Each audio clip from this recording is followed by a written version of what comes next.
Hello and welcome to the Astro Vegan Cafe. Today I'm making creamy butternut squash on pasta, and it's just out of this world. I cannot wait to share it with you. I'm going to start right away and tell you a little bit about it, but I want to get the butternut squash on cooking so that we don't have to stand around and wait for it. It doesn't take very long, but so this is 1 pound of frozen butternut squash. The container was full when it was frozen, and I've just thawed it out overnight. You can also cook it frozen. It just takes a little longer. So I'm just throwing it in a pan, and it's, basically cooked. You don't really have to cook it, but, warming it through. So what we've got here then is 1 pound of frozen butternut squash. I've already cooked 2 ounces of spirals. Normally I'd cook them at the same time, but they take, like 12 minutes, and I don't want to stand around waiting for the pasta to cook on camera. And it's going to have some miso, 1 teaspoon of tahini. And normally I don't eat overt fats, but I've got some tahini I want to use up, so I put a teaspoon in this. It's really good. Some turmeric, because turmeric, of course, is good for us and good in everything.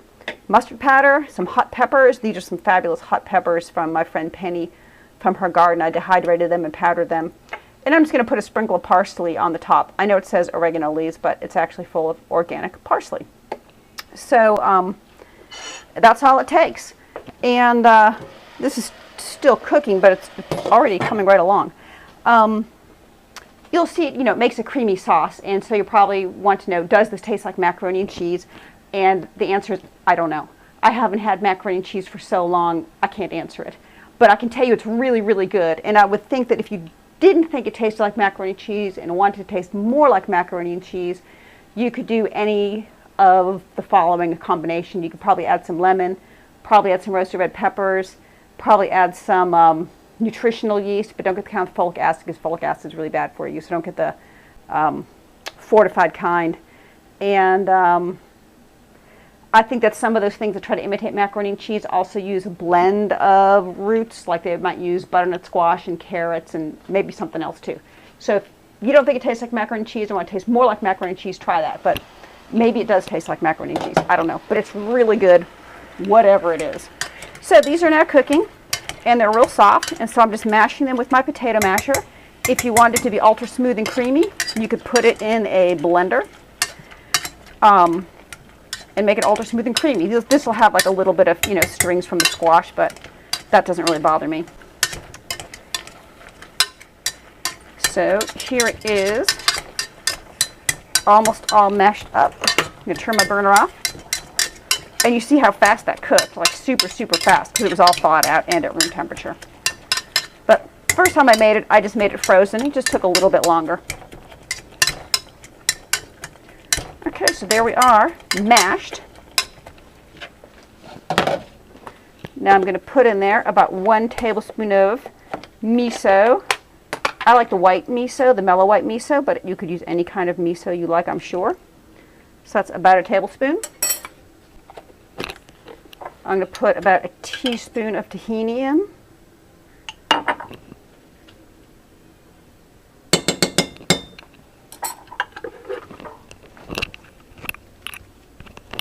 Get my hand off there. A little bit of turmeric. Well, I'll get a measuring spoon out. Get this one right here. I'm just putting in, maybe 1/8 of a teaspoon.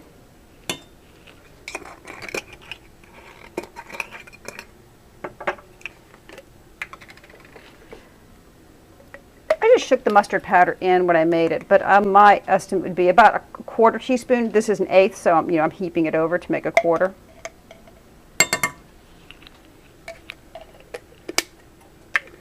Hot peppers, of course, depends on how hot you like it.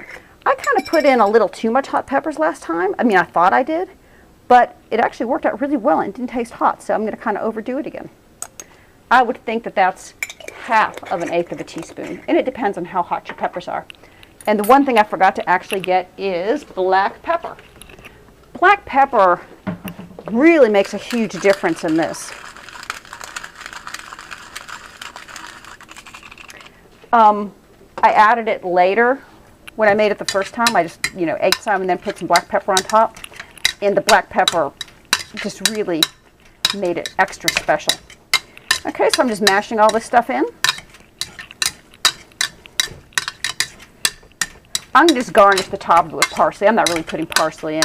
I just feel like people who are doing stuff on YouTube always make it look pretty. It's not really my forte, but I thought I could manage to sprinkle a little parsley on top. So that's all the parsley's for, is to sit on top of it. Okay, so we got everything mashed in there.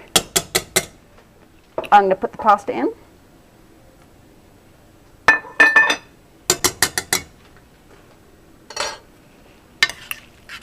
Mix it up.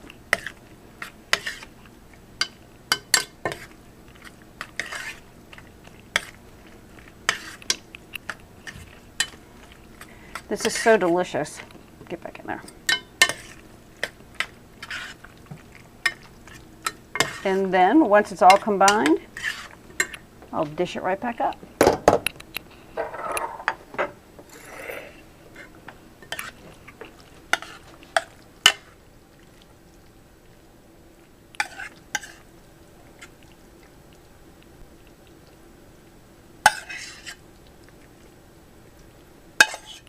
And I'll probably have this, well, I know what I'm having this with. I'm just going to have this with some greens and onions and mushrooms. Water sauteed, well, dry sauteed really, just in their own kind of liquid.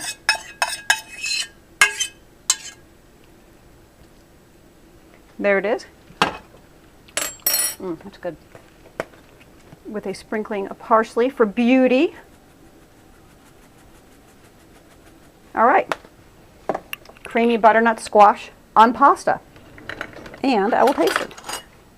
Tasting with my new chopsticks. I got these brand new chopsticks. I had used my old chopsticks and stirred some hot soup with them. What am I doing wrong here? Yeah, stirred some hot soup with them, and it messed up the enamel. So I got these new ones off Amazon. They're from Finesse City. They're titanium. They're like a blasted finish, so they're not all slippery. I really love them. They're like 13 bucks, not bad at all. So I'm not that good with them, but I love using them because they slow me down. So I'm just going to taste some. I think it's probably really hot, so I'm a little bit scared, but